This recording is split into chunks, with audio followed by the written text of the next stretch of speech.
we don't like this. If you're playing it, we don't want you to play it. You know, we're trying to dictate how you're having fun or not. Because we'd rather you didn't play Demonology. We have talked for a bit about the changes coming in Season 4, however, now it's time to talk about the future, which is the War Within expansion and what has been going down in the alpha version of the game. Because balance tuning, as well as reworking different specs, is also going down in the alpha version of the next expansion. And today we have a recap of the more meaningful planned changes by Blizzard. We're not going to go through every single minor change and tiny talent repositioning in the 3, just the more relevant, the more major changes given so far by Blizzard in the alpha in this latest round of changes to the specs. Starting with Death Knight as a whole, they had a whole bunch of changes to their talent tree. The more positive ones are the addition of even more tankiness down the DK tree in the new dual node choice at the bottom of your tree between Null Magic and Vestigial Shell. This is very nice for both the DPS and the tank version of DK, especially the Null Magic part, where you get to get a nice flat magic damage reduction, making Blood DK even better at being a magical tank. What is also positive, skipping some of the minor things like you now passively learn a bunch of abilities rather than having to spend talent points, are the discounts. You are now getting 3 more talent points because all these 3 talents are now costing 1 rank instead of 2 in your talent tree. Those are some nice quality addition to the DK tree, but the bigger changes are going down Unholy in this round of tuning, not to Blood and not to Frost DK. Blizzard is continuing down this path of trying to give Unholy Death Knight more streamlined, consistent damage. We just had a video, actually, yesterday talking about the damage profiles in Mythic class and mentioning Unholy DK as a spec with a pretty powerful AoE DPS on large numbers with good burst, etc, etc. Blizzard is continuing down the line of, giving you more streamlined damage. For example, you have now the option to replace your Summon Gargoyle bigger cooldown with the passive effect of summoning a Magus of the Dead for 8 seconds, which is of course more for consistent damage rather than a single big cooldown. Now you do get also another cooldown. Raise Abomination makes a comeback in your options, but that replaces an even bigger cooldown, which is Army of the Dead. You also have your cooldowns becoming small cooldowns, because now Apocalypse has its cooldown cut in half, Dark Transformation has it cut by 15 seconds, Vile Contagion also has it cut by half. All of these are in favor for giving you a more streamlined, consistent, stable damage profile rather than being much more burst focused. It depends, of course, in which camp you are, if you enjoyed the big burst cooldown playstyle and the lots of setup GCDs to prop up all your cooldowns, or if you enjoy more this type of consistent damage for Unholy DK. You do have another good change, but this one is more meta. This is more niche, it's more, it's more specific, it's to Evoker. Time Spiral is now a dual choice node with Spatial Paradox for all 3 Evoker specializations.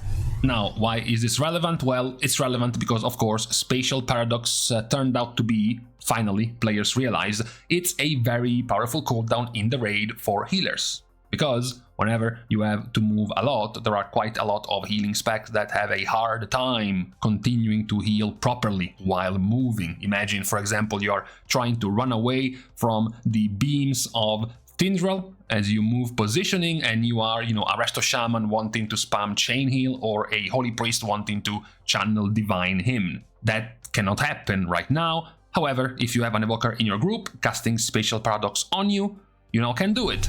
And that was a pretty good advantage and a pretty good benefit of being an Augmentation Evoker in the raid. Now though, this talent is also available to Devastation and to Preservation, which is very good. Even though the duration itself is nerfed up to 3 minutes instead of 2, that's not really that relevant. It's much better now that it is available to all 3 of the Evoker specs. There is then a very good change in the eternal debate of the Fire Mage decision making on whether or not you want to play your build around Ignite damage in AoE, or if you actually want to play the ability that you are supposed to be using in AoE, which is Flame Strike. Kindling is now getting synergy with Flame Strike. Previously, Kindling was only helping your combustion cooldown reduction with basically single target abilities. Now, instead, it also affects Flame Strike. So as long as your Flame Strike guaranteed crit hits 5 targets, you do get your 1 second of cooldown reduction to your Kindling, like your other abilities already are doing. There are some pretty interesting changes to Brewmaster. You have the Elixir of Determination, which is an extra fail-safe mechanism, giving you upwards of 20% of your max HP as an Absorb Shield, which is relevant because it only has a 15-second cooldown. Another pretty cool effect is August Blessing, which turns a part of the overhealing you receive based on your critical strike chance into a heal over time effect. Brewmaster does have some self-healing. They do have the passive effect that makes them have a chance to take even more healing than normal, and then you can even synergize pretty well with specs that can do lots of healing and overhealing, like for example a Resto Druid with tons of hots. Even if you are at max HP already, those can further be converted into more hots for when you actually pull mobs and start taking damage. It's an extra layer of self-sustain for Brewmaster Monk. There are then a series of changes to Rogue, which is interesting because despite all of these listed changes, very little is actually being affected. None of this is particularly relevant to the spec, besides the continued effort of Blizzard on attempting to force everyone to play and maintain Slice and Dice. Nobody has yet realized why hasn't this ability just been removed and made completely passive. Just get rid of Slice and Dice and give rogues base faster attack speed and you're done. Apparently Blizzard is not okay with that. The real major changes of the day are for Warlock, because in the last few days the Warlock class has been shook by a series of let's just categorize them as controversial set of changes. Demonology has received quite a list of bad changes in the alpha, and this one is the latest one. Down the list of bad changes, you now have only a third of your previous guaranteed 100% chance to generate a demonic core from your summoned Dreadstalkers when they fade. For the non-demo Warlock players, the demonic core is what you passively generate whenever an imp expires or an imp gets exploded, or whenever your Dreadstalkers fade. You need demonic cores because that is what makes your Demon Bolt instant. Demon Bolt has an absurdly long cast time. You are expected and supposed to only use it when it's instant, because that is what is going to generate a lot of your soul shards, and that is what you need demonic cores from. So lowering the chance to generate demonic cores, and even more so making it RNG, is pretty bad gameplay. Imagine you have a Dreadstalker about to fade and a mechanic, a big red circle, is on top of you. You now have to move away. Except you don't even know if you get to have an instacast free Demon Bolt because you only have a 35% chance, as your Dreadstalker is about to fade, to gain a demonic core. Blizzard already nuked a lot of the resources of demo going into 10.2 into basically this patch. They nerfed the third dog of Dreadstalkers going away, the Imp Gang boss being nerfed. Now with this latest change, basically your only 100% guaranteed demonic cores are going to be 2 from Power Siphon. It's not actually a nerf, it's not that demo is now doing 20% less damage, it just makes the rotation more clunky. When you don't know if you even have an instant ability available that you can cast on the move, if it's gonna proc or not, because it's too RNG based, it just makes it more frustrating. Maybe it doesn't make the spec weaker or do less damage, but in terms of play style, it does worsen the experience for demo. Things, however, got even worse for Warlock when it comes to Destro, because this was already announced by Blizzard a few days ago that they were planning to change Inferno in the next expansion. We just literally had a couple of videos pointing out why was Destro doing so much AoE damage, what allows them to do that much DPS, and a lot of it is thanks to Inferno. Inferno gives you a 20% chance per damage of Rain of Fire to gain a Soul Shard. Because Rain of Fire hits many targets, it means the bigger the pool, the more that 20% chance can be applied to multiple enemies. If you're hitting one mob, it's only a 20% chance to gain one Soul Shard. But if you're hitting 20 mobs, it's a 400% chance to gain a Soul Shard. and that is what allows you to spam your Rain of Fire over and over and over and over. This is, however, now destroyed in the next expansion. Now the talent is only giving you always 1 discount of Soul Shard per Rain of Fire cast. So if you're casting Rain of Fire on 1, 2, 3 or 4 targets, it's even better than the current live version of Rain of Fire. If you're casting it on 5 targets, it's just as good. As soon as you get to 6 targets, it starts getting progressively weaker and weaker and weaker, the bigger the pool. So it's hilarious that we just had a video pointing out why certain specs are bad in AoE because they are target capped, and why is Destro so strong because they are not target capped. Well, this is now gone in the next expansion because they are now ultra target capped. Yes, Rain of Fire still has a target cap at 20 targets, but what was making Rain of Fire powerful was this talent, which is now practically capped at 5 targets in terms of how many soul shards you can generate. If you think this was bad, however, I am sorry because it gets even worse. Avatar of Destruction has been removed.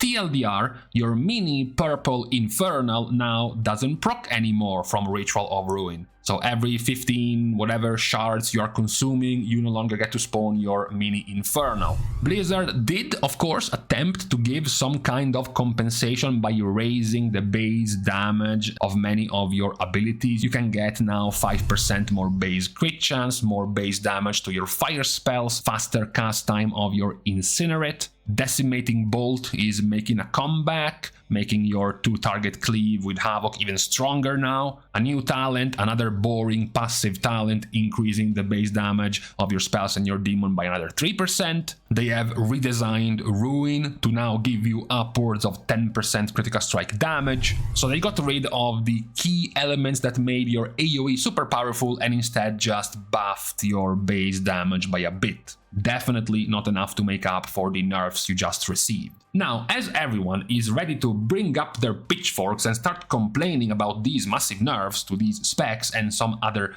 problems, there is of course the thing we have forgotten and not mentioned about, which is the fact that some of the changes won't come in the form of reworks, in the form of talent changes to a spec, but in the form of hero talents.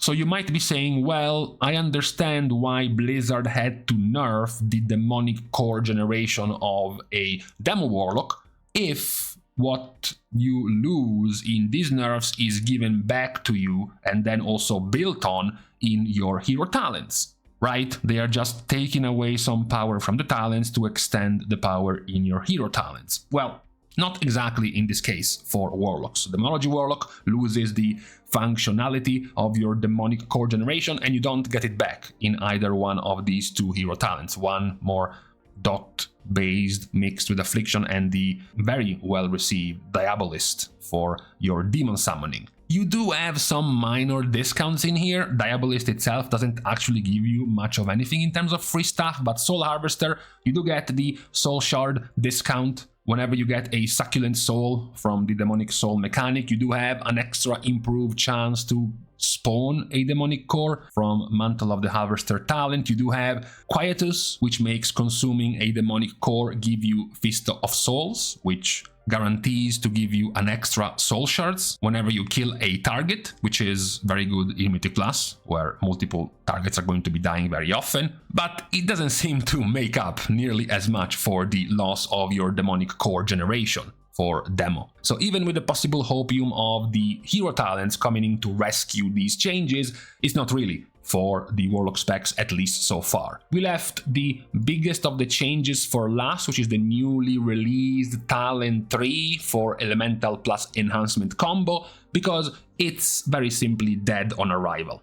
There isn't really much to go over this if you have gone over this yourself already. It's a terrible new hero talent. Tempest is essentially just forcing you to change your filler spam ability, Lightning Bolt, with a overcharge version for some extra splash damage cleave, which is a very minor increase in damage. Many of the effects are not gonna be in your control. because, as mentioned, the ability itself replaces Lightning Bolt, which is something you would be spamming anyways. We don't even know actually if this even works with your mastery, so if it doesn't even overload, this Tempest is actually basically weaker than a normal Lightning Bolt. More stationary turret casting, because Tempest isn't even an insta-cast, it's still a shitty 2-second base cast time ability, so it feels awful to cast. There are still some feel-good elements, as it's classic of Elemental, you know, the feel of the spec is great, you know, having more chances to cause additional overloads, getting a very liked talents, like getting more stacks of Stormkeepers passively is pretty cool.